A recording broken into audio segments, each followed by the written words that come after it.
What is unique about Mondul Coffee is the environment, the proximity to the Mondul mountain and the cultural people around it, and the soils. This farm looks great.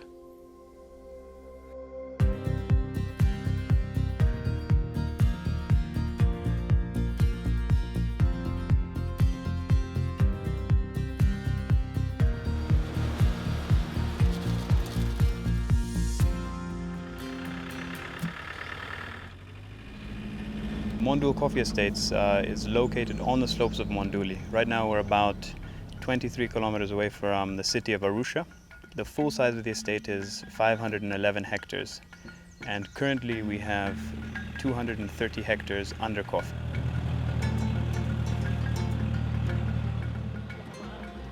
We have just under 200 employees working on Mondul Coffee Estates, and we do house a large majority of these employees on the farm here. We have a very good staff. It's a sense of community. Mondul Coffee Estates Football Club is a very important part of our staff's lives here. We would rather have our employees, come in after work and play football and do something that brings them together as a community and, enjoy stuff together. And the whole farm is really supportive of the football team. And the people, what is unique about the people is the Maasai community. They are known to be masters of cultural heritage. The initial investors came up and teamed up with to have a coffee plantation. So the people still wear traditional clothes, like during harvesting, you're still able to see cultural practices going on around. So that is very unique.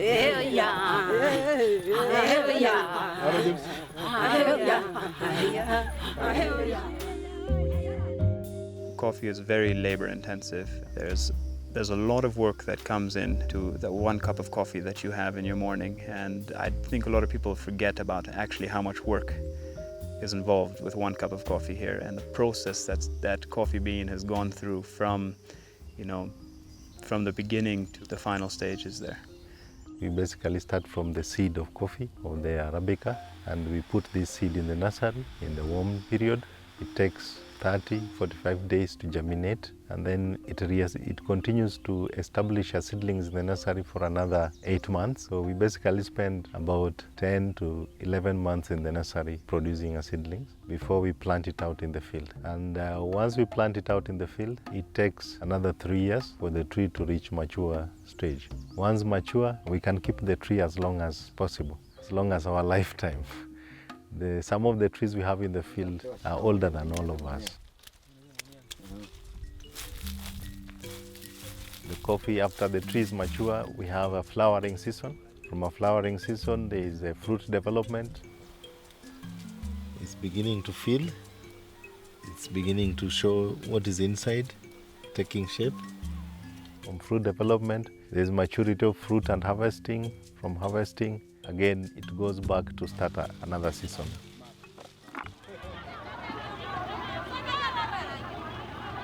Coffee harvesting brings in the major employment. We train the coffee pickers to select only the red ripe cherries.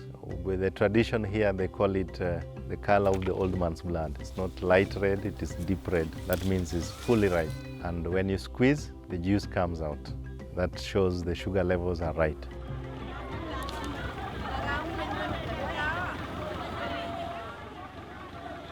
Once the pickers have picked their coffees, there is the evaluation of the quality of the harvest by each picker, which happens at the factory. The ones which are quality approved cherries are fed into the hopper.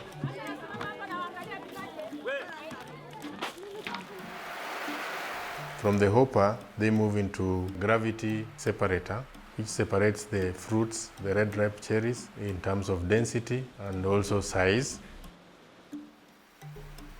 Pulping is the removal of the red ripe skin, that is skin which is removed, separated, so that we get the two beans.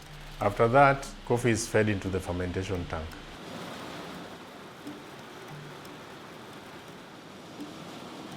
So the next stage is washing, and we've got a long channel of washing, and the fermented coffee is washed against gravity. After washing, coffee is taken for drying on the drying tables, and we use the sun. We do not have mechanical dryers.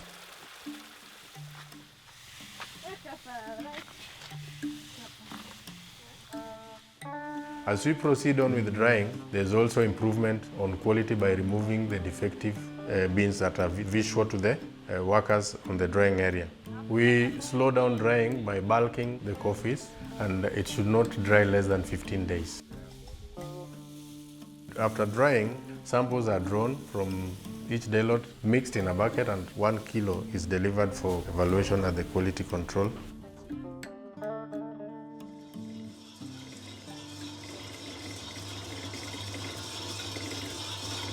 We are able to see each and every bean in terms of samples. Without doing sampling, you will not be able to know what you're producing in these vast fields. So through sampling, we analyze, evaluate, and then give feedback. When we are testing the coffees, we have 3 things in mind. We are looking at the farmer, how well have they managed the coffee bushes. We are looking at finance part of it, how much are we going to sell that coffee to? And then thirdly, whom are we going to sell those particular beans to, and when? So the direct export is an alternative to auction system. So it is a kind of a system that needs a lot of trust, that once you have entered into it, you don't come out just like that. So we've developed a good relationship with our clients, and as much as we are selling coffee directly, it means that our coffees get their own name. You are marketing yourself, other than selling in the auction, whereby you lose your name and you lose traceability because your coffee is blended with others.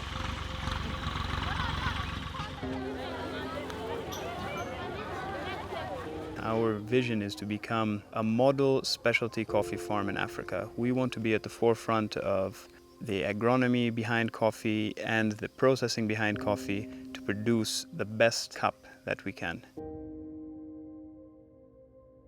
Our main challenge that we're facing right now on this farm is water and the lack of water that we have on the farm. We currently have 3 springs in the forest that are linked up all together, and this water flows into reservoirs on the farm. This water isn't enough to irrigate, so the main challenge we're facing now is we need to find water to get enough to irrigate so we can really be in full control of all the inputs on this farm. We're already thinking in this direction because the outlook of the climate doesn't look promising. In the past 8 years, we are not seeing annual rainfalls hitting 1,000 millimeters average, and the coffee requires ideal rainfall amounts of 1,200 millimeters. That would be perfect for coffee farming. Being in control of all of the field inputs is absolutely necessary to be able to produce specialty coffee.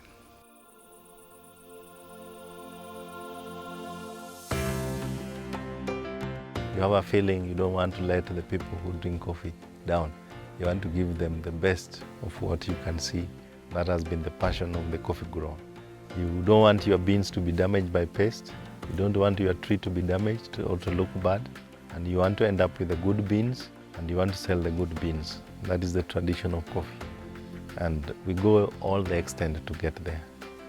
So we do have many challenges, but those challenges in the coffee farm, they're always making the next season better and better.